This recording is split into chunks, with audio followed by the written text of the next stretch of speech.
భారతదేశము ఇతర దక్షిణ ఆసియా దేశాల్లో వ్యవసాయానికి ఋతుపవన కాలం చాలా కీలకం.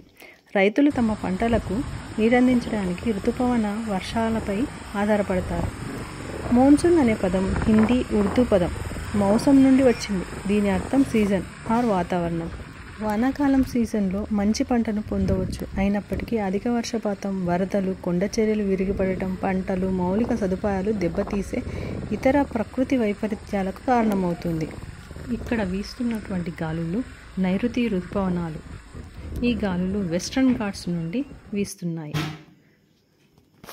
ఇవి గోదావరి నది జలపాతాలు.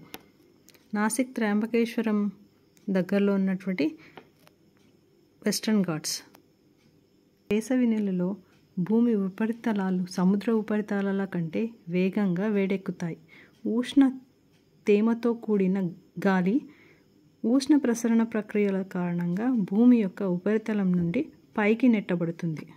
చల్లటి గాలి కంటే తక్కువ సాంద్రత ఉన్నందున గాలి పైకి వెళుతుంది.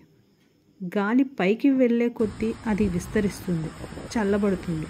దీనివలన అది మోసుకు వెళ్ళే తేమ ఘనీభవిస్తుంది, మేఘాలను ఏర్పరుస్తుంది. ఇక్కడ చూస్తున్నటువంటి డ్యామ్ బంద్రా డ్యామ్ గోదావరి నది పైన నిర్మించబడింది. ఋతుపవనాలు ఏ విధంగా ఏర్పడతాయో తెలుసుకున్నాం కదా. వీడియో కనుక నచ్చినట్లయితే లైక్ చేయండి. మరిన్ని వీడియోస్ కోసం కామెంట్ చేయండి, షేర్ చేయండి, సబ్స్క్రైబ్ చేసుకోండి. Thank you.